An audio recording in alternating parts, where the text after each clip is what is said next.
किसका होगा मंगल? आज मंगलवार है और उपचुनाव का मतगणना लगातार चल रही है और एक हिसाब से अगर कहा जाए तो भारतीय जनता पार्टी चारों सीटों पर बढ़त बनाए हुए है। हमारे साथ इसी तमाम, चूंकि मतगणना का दिन है तो भारतीय जनता पार्टी और कांग्रेस दोनों से हमारे पास में मेहमान जुड़े हुए हैं लगातार। सुमित रघुवंशी जुड़े हुए हैं हमारे साथ भारतीय जनता पार्टी से और रवि वर्मा हमारे साथ जुड़े हुए हैं कांग्रेस से। रवि, अगर एक हिसाब से कहा जाए कि अब तो कांग्रेस लगातार, चाहे सुबह से जब से रुझान आने शुरू हुए हैं, और अगर बात की जाए तो 10:30 बज गए हैं, लगातार कांग्रेस पीछे चल रही है चारों सीटों पर, क्या कहेंगे? जी, शुरुआती रुझान है। अभी मतगणना का बहुत कई चरणों की बाकी है, जिसमें कांग्रेस निश्चित तौर पर विजयश्री का जो तिलक आज हमारे जो प्रत्याशी हैं लगाएंगे, क्योंकि मध्य प्रदेश में भारतीय जनता पार्टी ने जिस दम्भ के साथ राजनीति की, अभी मेरे साथी कैडर बेस पार्टी की दुहाई दे रहे थे। अरे भाई, कौन सा cadre base? Bharatiya Janata party का जो एक दरी बिछाने वाले कार्यकर्ता हैं, जिस तरीके से उसे दरकिनार किया गया, ये व्यक्तिगत उनका मामला है, मैं इसमें जाना नहीं चाहता हूं, लेकिन बात छिड़ी है तो इसलिए उस पर करना चाहता हूं कि जिस तरीके से दमोह में मलैया परिवार ने इन्हें सबक सिखाया था, ऐसे ही अन्य सीटों पर इनका हाल होने वाला है। क्योंकि भारतीय जनता पार्टी जिस तरीके से आज खरीद फरोख्त की राजनीति कर रही है, मध्य प्रदेश का मतदाता देख रहा है कि किस तरीके से ये उनके मतों को खरीदते हैं या चुने हुए प्रत्याशियों को जो खरीदते हैं और उन्हें अपना एक प्रत्याशी थोपते हैं। तो ये सारी चीजें मध्य प्रदेश की जनता देख रही है, खरीद फरोख्त की राजनीति। ये आज जिस तरीके से राजनीति सौदेबाजी की कर रहे हैं ना, ये जनता अपने आप को इन सब कारणों से आज ठगा हुआ महसूस कर रही है। आज महंगाई जिस चरम पर है, जिस तरीके से नौकरियां देने की बात थी, युवाओं को सशक्त बनाने की बात थी, ये सारे वादे आज झूठे साबित हुए हैं। आज जो है मध्य प्रदेश का मतदाता हताश है, निराश है और भारतीय जनता पार्टी को जो है लंबे बहुमत से, भारी बहुमतों से हराएगा। बिल्कुल। लगातार अब अपडेट जो आ रही है सुमित, अभी तक जो अपडेट आ रही थी कि ज्ञानेश्वर पाटिल 12,038 वोटों से चल रहे थे, अभी की लेटेस्ट जो अपडेट है, बीजेपी के ज्ञानेश्वर पाटिल 12,396 से आगे चल रहे हैं। उसके अलावा अगर कहा जाए तो लगातार पृथ्वीपुर से शिशुपाल यादव जो कि 888 वोटों से आगे चल रहे थे, अब 1100 वोटों से आगे लीड ले चुके हैं। जोवट की बात की जाए तो जोवट में सुलोचना रावत 3000 की लीड ले रही हैं अब। लेकिन कहा जाए सुमित की रेगांव में कुछ मामला बिगड़ता सा दिख रहा है, सिर्फ 220 वोटों की लीड है अब भारतीय जनता पार्टी के पास।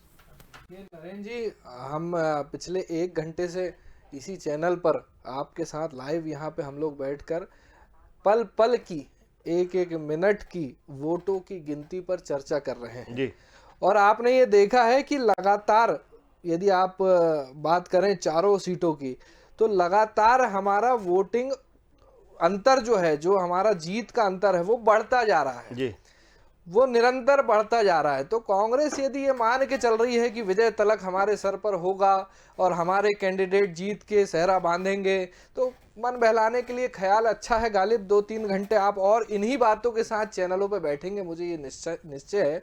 और शाम के 5 बजते बजते जब परिणाम के रूप में ये सारी जो आंकड़े हैं वो आने लगेंगे, उस समय आप लोगों की सुनी हुई बातें, जो आप लोग बिल्कुल रट के आए हुए होते हैं, जो आप लोग हर चुनाव बोलते हैं, मैं अभी आपसे बोल रहा था कि पिछले 28 उपचुनाव में भी कांग्रेस के प्रवक्ताओं के पास, नेताओं के पास यही मुद्दे, यही वादे और यही बातें थी।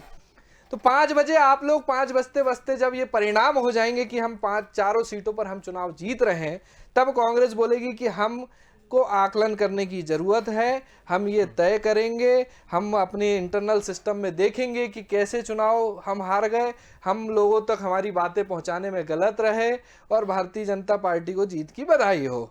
ये निश्चित तौर पर होने वाला है, क्योंकि मैं जानता हूं पिछले 1 घंटे से भी हम लोग देख रहे हैं तो कांग्रेस सेहरा बांधेगी, कांग्रेस विजय तिलक करेगी। मैं बोलता हूं कि पिछले 1 घंटे के यदि अंतर को ही देख लिया जाए तो ये निश्चित तौर पर प्रतीत होता है कि भारतीय जनता पार्टी जब से प्रथम परिणाम आना शुरू हुए थे, जब से लेकर अभी तक लीड पर है। और अंतिम मिनट पर भी मैं ये दावे के साथ बोलता हूं कि भारतीय जनता पार्टी ही चारों सीटों पर विजय करेगी। बिल्कुल सुमित, हमारे साथ में देवेश गुप्ता पृथ्वीपुर से सीधे जुड़ गए हैं। देवेश, क्या हालात हैं अभी, कौन सा राउंड चल रहा है? और पृथ्वीपुर की अगर बात की जाए तो शिशुपाल यादव लगातार आगे चल रहे थे, कितने वोटों से शिशुपाल यादव आगे चल रहे हैं? बिल्कुल नरेंद्र जी, आपको बता दें कि प्रथम राउंड हुआ, दूसरा राउंड हुआ, अब तीसरा राउंड हुआ है। तीसरे राउंड में लगभग 800 मतों से शिशुपाल यादव आगे चल रहे हैं। वहीं नितिन सिंह राठौर दूसरे राउंड पर हैं। अभी तक बीजेपी को 4133 मत प्राप्त हुए तीसरे राउंड तक, और वहीं कांग्रेस को 3277 मत प्राप्त हुए। लगातार चौथे राउंड की गणना जारी है और लगातार की जा रही है। यहाँ पर जो प्रशासन की व्यवस्था है, चाक चौबंद व्यवस्था है, चाक चौबंद व्यवस्था के साथ जो अंदर से रुझान आते हैं, चौथे रुझान कुछ ही पल बाद आएंगे, लेकिन शुरू से लेकर अभी तक बीजेपी बढ़त में है। अगर कहा जाए जिस तरीके से पृथ्वीपुर विधानसभा क्षेत्र की बात की जाए या सीट की बात की जाए, तो उसमें लगातार देवेश कहा जा रहा था कि नितेंद्र सिंह राठौर जो है उनको चूंकि एक सहानुभूति की लहर जो वहां पर चल रही थी, लेकिन अगर रिजल्ट की बात की जाए तो सब कुछ उलट चल रहा है। हालांकि इस बीच में कई तरीके के घटनाक्रम हुए हैं, चाहे वो एक भारतीय जनता पार्टी के नेता का एक बयान जो कि वायरल हुआ था, चारों तरफ वायरल हुआ था, उस पर कांग्रेस ने आपत्ति जताई थी, या फिर शिशुपाल यादव के भतीजे की बात की जाए, तो कई तरह की चीजें वहां पर आई हैं। लेकिन अब रिजल्ट या रुझानों की बात करें देवेश, तो रुझान कुछ हटके आ रहे हैं। क्या कहेंगे, क्या गणित है ये जिस तरीके से अब रुझान सामने आ रहे हैं? बिल्कुल नरेंद्र जी, आपको बता दें कि जो अभी तक के रुझान चल रहे थे, तो तीसरे राउंड तक रुझान आए हैं, आगे रुझान आएंगे। देवेश अगर बात की जाए पहले राउंड से, जिस तरीके से शिशुपाल यादव बढ़त बनाए हुए थे, वो बढ़त कितने से शुरू हुई थी और अब कहां तक पहुंची है? पहले राउंड में 459 मतों से बढ़त हुई थी, दूसरे राउंड में 486 मतों से बढ़त हुई, तीसरे राउंड में लगभग 800 मतों से शिशुपाल की बढ़त रही है। लेकिन दोनों पार्टियों का आरोप और प्रत्यारोप के बीच चुनाव संपन्न हुआ था। दोनों पार्टी ने एक दूसरे पर आरोप लगाए थे, इसी के चलते जो चुनाव संपन्न हुआ था, आज मतगणना की जा रही, तो उसमें भाजपा बढ़त में चल रही, जो 800 वोट से आगे चल रही है भाजपा।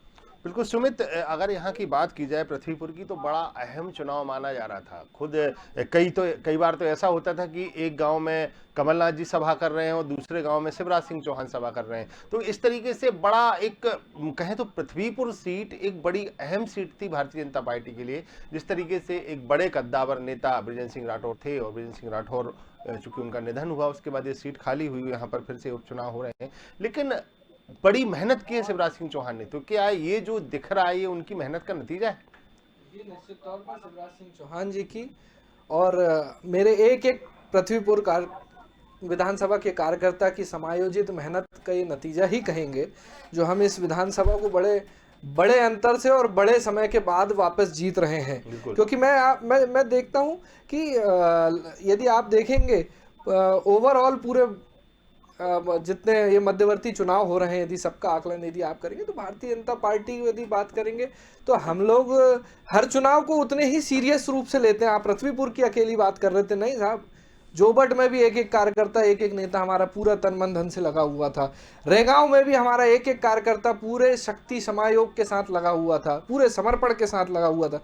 खंडवा में भी हमारा एक एक कार्यकर्ता पूरी शिद्दत के साथ वहां पे लगा हुआ था। आप देखेंगे कि ये कार्यकर्ता का जो समर्पण है, कार्यकर्ता की जो शक्ति है, कार्यकर्ता का जो मनोयोग है, जितनी शक्ति के साथ कार्यकर्ता जमीन पर उतरता है। हमारे नेता यदि रीति नीति बनाकर ऊपर यदि सरकार में होने के नाते यदि किसी योजना को लाते हैं, तो हमारा कार्यकर्ता नीचे तक उसको पहुंचाने में, एक एक व्यक्ति को उसको लाभ पहुंचाने में काम करे, ऐसी हमारी समायोजित प्रयास हमारी पार्टी ऐसे करती है। इसका परिणाम है कि शुरू से लेकर अभी तक ये जो टीवी पे ऊपर दिख रहा है 4-0, ये 4-0 ही है, और मैं समझता हूं कि अंतिम पल तक ये 4-0 ही रहेगा। रवि, लगातार कह रहे थे, आप भी बात कर रहे थे कि शायद क्लीन स्वीप कांग्रेस करेगी, लेकिन ऐसा कुछ नजर नहीं आ रहा। लेकिन जिस तरीके से पृथ्वीपुर की बात की जा रही थी, रेगांव की बात की जा रही थी, जोबट की बात की जा रही थी, जोबट में तो आपका चूंकि आपकी पार्टी का नेता टूट के भारतीय जनता पार्टी में गया और वहां से भारतीय जनता पार्टी से चुनाव लड़ रहा है। लेकिन अगर इन तीनों सीटों की बात करें, अगर हम खंडवा लोकसभा सीट को छोड़ दें, तो यहाँ पर कहा जा रहा था कि कांटे का मुकाबला है, लेकिन ये तो एक तरफा हो गया। रवि, ये एक तरफा मैं इसे नहीं मानता हूं, क्योंकि ये मैं पुनः उस बात को दोहरा रहा हूं, ये शुरुआती रुझान है, ये शुरुआती गणना की जो परिणाम है। क्योंकि मध्य प्रदेश में जब प्रदेश के मुखिया भ्रमण कर बड़े बड़े वादे कर रहे थे, जब प्रदेश का जब किसान उनके गृह क्षेत्र में उन पर लाठियां भांजी जा रही थी, केंद्रीय कृषि मंत्री के क्षेत्र में किसानों की जो है खाद को लेकर लगातार लूट की घटनाएं हो रही थी, तब खंडवा का मतदाता, पृथ्वीपुर का किसान इन सारे कृत्यों को देख रहा था कि प्रदेश का मुखिया केवल लफाजी करता है, किस तरीके की झूठी घोषणाएं करता है। किसानों पर जिस तरीके से लाठियां बरसाई गई, तब इन सीटों पर जो जिस तरीके से जो मतदाता हमारे किसान भाई हैं वो इन सारी चीजों को देख रहे थे कि यथावत वही स्थिति है, वही लफाजी, वही झूठ, वही फरेब जो है भारतीय जनता पार्टी का निरंतर जारी है। इसके विरोध में देखिएगा कि आप एक बड़े अंतर से भारतीय जनता पार्टी का सफाया होगा, क्योंकि किसानों ने, युवाओं ने मन बना लिया है कि भारतीय जनता पार्टी की लफाजी को अब वे कतई बर्दाश्त नहीं करेंगे। मध्य प्रदेश में झूठ की राजनीति को बिल्कुल नहीं चलने देंगे। और ये जो अंक आप गिना रहे हैं ना, ये अंक कुछ ही देर में आप परिवर्तित मात्र देखेंगे जब कांग्रेस जीत की ओर तब्दील करेगी। चलिए मैं आपको लाइव अपडेट दे देता हूं। अभी हाल ही है, आपने कहा अंक परिवर्तित होंगे, लेकिन अगर देखा जाए तो खंडवा में पहले जो लीड थी वो 12,000 की थी, अब 13,708, करीब 14,000 की लीड हो गई है। राजनारायण सिंह कांग्रेस के पीछे चल रहे हैं। रैगांव की बात करें तो रैगांव में जरूर मामला फंसता दिख रहा है, क्योंकि यहां पर लगातार अंतर कम होता जा रहा है। और अगर बीजेपी में शिशुपाल यादव की बात करें तो 800 के बाद अब ये 1100 की लीड ले ली है इनने लगातार। अब जोबट की बात करें तो जोबट में करीब 4,000 की लीड भारतीय जनता पार्टी ने ले ली है। राजेश, जोबट में 4,000 की लीड के साथ भारतीय जनता पार्टी आगे चल रही है। छठे राउंड के मतगणना के बाद 4,200 की लीड में भारतीय जनता पार्टी सुलोचना रावत आगे चल रही है। ये मुझे लगता है ये वही सुलोचना रावत हैं जो कांग्रेस से भारतीय जनता पार्टी में शामिल हुई थी। सुमित जी, निश्चित तौर पर देखिए, कैंडिडेट मैंने बताया ना आपको, भारतीय जनता पार्टी एक कैडर बेस्ड पार्टी होने के नाते हमारे, देखिए आप ये अनुशासन को देखिए और इस अनुशासन की प्रशंसा करिए कि कैंडिडेट चेहरा है, लेकिन हमारी विकास की नीति, हमारे विकास का मुद्दा, हमारे यदि मध्य प्रदेश में देखेंगे तो शिवराज सिंह चौहान की रीति नीति, उनका चेहरा, केंद्र में यदि देखेंगे तो नरेंद्र मोदी जी का सशक्त नेतृत्व, उस पर और हम केवल और केवल विकास के नाम पर वोट मांगने जाते हैं। कांग्रेस चाहे कितने भी बार उसी चीज को रिपीट कर ले, वही मुद्दों को, वही वादों को, वही बातों को रिपीट कर ले, लेकिन आप देखेंगे कि निरंतर यदि कांग्रेस को हार का सामना करना पड़ता है तो कांग्रेस इस चीज का आत्ममंथन करे, कांग्रेस इस चीज को अपनाए, अपने आप को मनाने की कोशिश करे कि जनता उनके इन बातों को, इन मुद्दों को, इन वादों को नकार रही है, आपको झूठा साबित कर रही है, चुनाव में जाकर आपके नाम पर झूठ की सील लगा रही है। आप यदि आज भी इस चीज का आत्ममंथन नहीं करेंगे तो 2023 में भी आप इन्हीं बातों के साथ मेरे बाजू में यहाँ चैनलों पे बैठकर इन्हीं बातों के साथ बैठेंगे और फिर यही बोलेंगे कि हम लोग तो चुनाव जीत रहे हैं, हम लोग तो विजय तिलक पा रहे हैं। मैं समझता हूं कि कांग्रेस को एक बड़े चेंज की जरूरत है, कांग्रेस को इस चीज पर आकलन करना चाहिए। रवि, एक और बात है, चूंकि बड़ी बात कही है सुमित ने और ये बात भी सामने देखी जा रही है। सुलोचना रावत की बात करें, आपके यहाँ से 2 दिन पहले कहे कि वो वहां पर पहुंची और उनको टिकट दे दिया गया और आज देखिए वो परिणाम सामने है। तो क्या लगता है आपकी कि कांग्रेस अपना जो कार्यकर्ता है, जो उनका फेस है, जो कि विधानसभा क्षेत्र में एक फेस हुआ करता था, चूंकि उस प्रत्याशी को जो आज भारतीय जनता पार्टी का है, कहीं ना कहीं लगा होगा कि उसको सम्मान नहीं मिल पा रहा है या उसको जो एक जगह मिलनी चाहिए पार्टी में वो नहीं मिल पा रही है, उसकी वजह से आपके यहाँ से कार्यकर्ता छोड़कर चले जाते हैं। चाहे हम आपकी सरकार गिरने की बात करें या फिर उपचुनाव में यही बात कर लें जोबट प्रत्याशी की।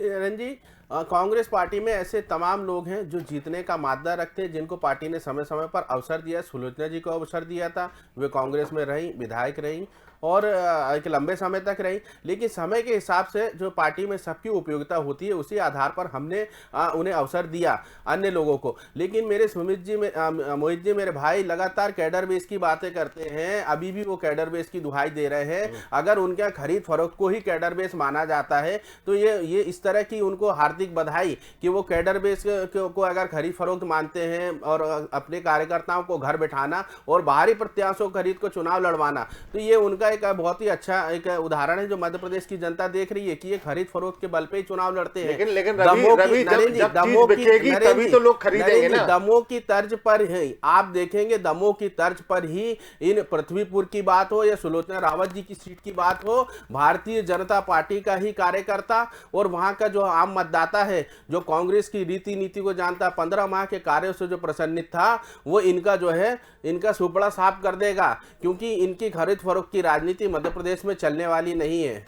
रवि, लेकिन जिस तरीके से आपने कहा खरीद फरोख्त, तो खरीद फरोख्त तब होती है ना जब लोग बिकने तैयार हो। तो कांग्रेस के लोग क्यों बिकने तैयार हो जाते हैं, एक बात। दूसरी बात रवि, आप लोग बात करते हैं, लेकिन जब परिणाम सामने होते हैं, ठीक है जनता ने आपको चुना था, लेकिन आप 15 महीने से ज्यादा सरकार नहीं चला पाए। आपके यहाँ पे चलो चलो चलता था, जैसा कि सब कहते थे। ये मैं नहीं कह रहा हूँ, ये मेरे बयान नहीं है, ना हमारे चैनल के बयान है। लेकिन जिस तरीके से आपकी पार्टी के नेता, आपकी पार्टी के कार्यकर्ता, कई कार्यकर्ता ऐसे हैं जो कांग्रेस के मेरे दोस्त हैं, शायद आपसे भी एक आध बार बात हुई, वो मैं नहीं कहूंगा टीवी चैनल पे, लेकिन वो कार्यकर्ता कहीं ना कहीं दुखी था आपकी सरकार बनने के बाद। उसको कहीं ना कहीं लग रहा था कि उसकी उपेक्षा की जा रही है, क्योंकि कांग्रेस का जो बल था, कांग्रेस की जो शक्ति थी, वो कार्यकर्ता था, और वो कार्यकर्ता कहीं ना कहीं आपसे दूर गया है। और जब वो कार्यकर्ता दूर गया है, तब से आपकी पार्टी का, मैं ये तो नहीं कहूंगा कि गिराव शुरू हो गया, लेकिन रिजल्ट जो बता रहे हैं उसमें कहीं ना कहीं आपको सोचने की जरूरत है। रवि, नरेंद्र भाई, आपके साथ इसी चैनल पर पिछली दफा और कई बार बात हुई है स्वदेश के माध्यम से, स्वदेश न्यूज़ के माध्यम से, कि भारतीय जनता पार्टी में जो लोग गए हैं वो अपनी इच्छा महत्वाकांक्षाओं के चलते गए थे, क्योंकि जिस तरीके से आज सिंधिया जी केंद्र में उनको जो मंत्री बनना था, कांग्रेस तो उन्हें बना नहीं सकती थी। लेकिन रवि महत्वाकांक्षाएं तो सबकी होती हैं। कमलनाथ जी की महत्वाकांक्षा थी तो वो मुख्यमंत्री बने, उसके बाद में लगातार वो अभी तक अध्यक्ष बने हुए हैं। सबको तरजीह देता है नरेंद्र भाई, संगठन सबको तरजीह देता है। कमलनाथ जी की भी एक धीरता का ही परिचय था कि वो इतने लंबे समय के बाद, आपके कई नेता कहते रहते हैं, आपके ही बड़े बड़े नेता कहते हैं कि हमारे यहाँ पे परिवर्तन की जरूरत है, हमारे यहाँ पे वही घिसे पिटे रिकॉर्ड आज तक चल रहे हैं। ये आपके यहाँ के नेता कहते हैं, हम नहीं कहते हैं। सुमित जी, लगातार इस पे बात चल रही है कि नेतृत्व को आगे नहीं आने देते हैं, या जो युवा नेतृत्व होता है उसको आगे नहीं आने देते हैं, जिसको लेकर हम चाहे राजस्थान की बात करें या मध्य प्रदेश की बात करें, मध्य प्रदेश में भी इनके कई नेता हैं जो उपेक्षा के शिकार। नरेंद्र भाई देखिए, वो अपनी इच्छा महत्वाकांक्षाओं के चलते गए थे, ये आरोप हमारे पूर्णतः सिद्ध साबित हुए, सत्य साबित हुए। आज सिंधिया जी जिस तरह की राजनीति कर रहे हैं, या उनके लोग आज भी उनको भाजपा में जाके भी जो है मुख्यमंत्री बनाने की बात चीज भी तो देखनी चाहिए। उस समय पे भी आप उपचुनाव में गए थे, वहां पे भी जनता ने आपको नकार दिया। चंबल की सारी सीटें कांग्रेस जीतकर आई थी, सरकार गिराने के गद्दारों का मुकाबला हुआ था। जनता ने क्यों नहीं उनको फिर से क्यों चुन के भेजा? जनता ने जिताया, जनता ने भी हमें उपचुनाव में बहुत अच्छी संख्या में सीटें दी थी। दमोह में यही परिणाम हुआ था। मध्य प्रदेश की जनता लगातार गद्दारों को हरा रही है, खरीद फरोख्त की राजनीति को पसंद नहीं कर रही है। चलिए सुमित जी क्या कहेंगे आप? ये जो देखिए, मैं यदि अंतर की, पार्टी की विचारधारा और पार्टी की अंतर की बात करें, तो कांग्रेस पार्टी और विचारधारा तो है ही नहीं। कांग्रेस तो परिवार है, एक परिवार से चलने वाली पार्टी है। अरे साहब, कैसा परिवार, किस तरह का परिवार? नहीं मोहित जी, आप इस तरह की धैर्यता के साथ सुन रहा था, इस तरह की बातचीत करके कब तक मध्य प्रदेश में बदनाम करेंगे आप? कांग्रेस का सहारा लेके कब तक आप जनता को इस तरीके से आप बरगलाएंगे? मोहित भाई, बातें लेके चिल्लाना नहीं, धैर्य से सुनिए। आप सुनने का माध्यम भी रखिए ना। यदि आपकी बातें मैं सुन रहा था तो आप भी सुनने की हिम्मत रखिए। मैं आपको एक चैलेंज के साथ एक बात बोले देता हूं। चलिए देखिए, भारतीय जनता पार्टी का अगला राष्ट्रीय अध्यक्ष, अगला प्रदेश अध्यक्ष कौन होगा मैं नहीं बता सकता, ना आप बता सकते हैं ना आप बता सकता है। और मैं पूरी हिम्मत और दम बल के साथ बोल सकता हूं, आज नहीं तो कल, कल नहीं तो परसों मैं भी राष्ट्रीय अध्यक्ष और प्रदेश अध्यक्ष भारतीय जनता पार्टी का हो सकता हूं। ठीक है। रवि भाई से मैं केवल एक चैलेंज के रूप में आपको इस चैनल पे बैठकर, लाइव चैनल के रूप में बैठकर बोलता हूं कि आप में हिम्मत है तो आप यहाँ पे बोल के दिखाइए कि मैं भी राष्ट्रीय अध्यक्ष हो सकता हूं। आपके नाम के नीचे जो कांग्रेस नेता, कांग्रेस प्रवक्ता लिखा है ना, वो हटा दिया जाएगा कल। आपकी हिम्मत नहीं है कि राहुल गांधी के साथ में खड़े होकर कभी कोई भी नेता, आप तो मध्य प्रदेश के लीडर हैं, कोई भी नेता खड़े होकर यदि ये बोल दे कि मैं कांग्रेस का अध्यक्ष बन सकता हूं, ये होती है परिवार की पार्टी। क्या माहौल है? मुझे लगता है कि जिस तरीके से गृह मंत्री नरोत्तम मिश्रा का बयान आया है, या फिर कहें कि जिस तरीके से प्रदेश अध्यक्ष खुश दिख रहे थे, तो क्या जश्न की तैयारियां शुरू हो गई हैं भारतीय जनता पार्टी के ऑफिस में? बीजेपी कार्यालय की बात की जाए तो बीजेपी कार्यालय में तैयारी है वो शुरू हो गई। आप साफ तौर पर देख सकते हैं कि जो तैयारी है वो शुरू हो गई। आप साफ तौर पे देख सकते हैं कि जो तैयारी है वो लगातार जारी है, क्योंकि जिस प्रकार से जो रुझान जो आने शुरू हैं चारों सीटों में, तो उससे बात की जाए प्रदेश अध्यक्ष बीडी शर्मा की बात की जाए या गृह मंत्री नरोत्तम मिश्रा की बात की जाए, तो लगातार उनका कहना है कि शाम तक जब पूरे रुझान क्लियर हो जाएंगे तो उसमें बीजेपी जो पार्टी है वो जीत हासिल करेगी। हमारे साथ मध्य प्रदेश के जो बीजेपी के जो प्रभारी हैं, मीडिया प्रभारी हैं लोकेन पारासर, वो हमारे साथ मौजूद हैं, हम जानेंगे। भाई साहब, बात की जाए चारों उपचुनाव सीटों की, तो जिस प्रकार से अभी रुझान आ रहे हैं बीजेपी सबसे आगे चल रही है, क्या लगता है? भारतीय जनता पार्टी को जनता का आशीर्वाद है, जनता का विश्वास है कि विकास केवल भारतीय जनता पार्टी कर सकती है। ये गरीब की उम्मीदें हैं जो वोट में बदली हैं, वो जानती है कि शिवराज जी के नेतृत्व में ही गरीब कल्याण के एजेंडे लागू हो सकते हैं। कांग्रेस ने 15 महीने जिस प्रकार से गरीबों पर अत्याचार किए, उसका बदला गरीब ले रहा है इस मध्य प्रदेश में, और विकास के रास्ते पर और तेजी से मध्य प्रदेश बढ़े, इस कामना के साथ लोगों ने वोट दिए। हम चारों सीटें, और विधानसभा की दृष्टि से देखें तो 11 विधानसभा हम जीत रहे हैं। मगर अब बात की जाए कांग्रेस की, तो लगातार कांग्रेस जिस प्रकार से महंगाई और जो बेरोजगारी के जो मुद्दे हैं वो लगातार उपचुनाव सीटों पे उठा रहे थे, तो उसका असर कुछ देखने को मिलेगा इस चुनाव में? नहीं, कांग्रेस के बारे में तो यही कह सकते हैं कि लगातार कांग्रेस समाप्त होने की तरफ आगे बढ़ रही है। मध्य प्रदेश में केवल उम्रदराज कमलनाथ के अलावा लेकिन जैसे रेगांव का मामला बहुत जल्दी से कहना चाहिए चेंज हो रहा है, जिस तरीके से कहा जाए अब 200 की लीड बची हुई है, लगातार लीड जो है गिरती जा रही है, क्या कहेंगे सुमित रेगांव के बारे में? देखिए, मैं तो फिर से कि आपको ये बात बोलता हूँ कि हम लोग अभी निरंतर मिनट टू मिनट यदि आकलन करेंगे तो हमारी जो वोटों का अंतर है वो बढ़ रहा है। चारों सीटों पर सुबह 8 बजे से लेकर हम लोग यहाँ पे बैठे हुए हैं, लगातार हम लीड बनाए हुए हैं। बीच में और निश्चित तौर पर समय की सीमा है। रवि, जल्दी से एक कमेंट आपका कि जिस तरीके से अब देख रहे हैं आप कि 1-2 सीटें ऐसी हैं जहां पर कांग्रेस टक्कर दे रही है, लेकिन चारों सीटों की बात करें तो लगातार भारतीय जनता पार्टी सुबह 8 बजे से अभी तक लगातार बढ़त बनाए हुए है।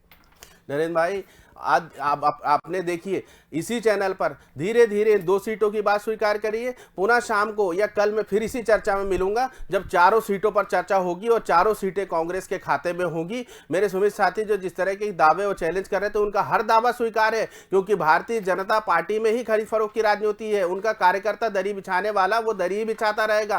कांग्रेस पार्टी एकमात्र ऐसी है जो युवाओं को तरजीह देती है। मुझ जैसे एक साधारण से घर परिवार से आने वाले व्यक्ति को आज कांग्रेस पार्टी का चेहरा बनाया, प्रवक्ता हूं, और जिन गद्दारों के बल पर आज ये सत्ता चला रहे हैं ना, उन्हें भी जो है लोकसभा में और तमाम ऐसे अवसर दिए थे सिंधिया जी को, जो एक युवाओं के होने के नाते एक लीडरशिप करी थी, जीतू पटवारी जी, कुणाल चौधरी, ऐसे तमाम चेहरे हैं जो बिल्कुल रवि समय की सीमा है, रवि समय की सीमा है, माफी चाहूंगा, लेकिन एक हिसाब से अगर कहा जाए कि आज किसका होगा मंगल, लगातार हम इस कार्यक्रम में आपके साथ बने हुए हैं। फिलहाल एक छोटे से ब्रेक के बाद फिर आपसे रूबरू होंगे और चारों सीटों के बारे में आपको लाइव अपडेट लगातार हम दे रहे हैं।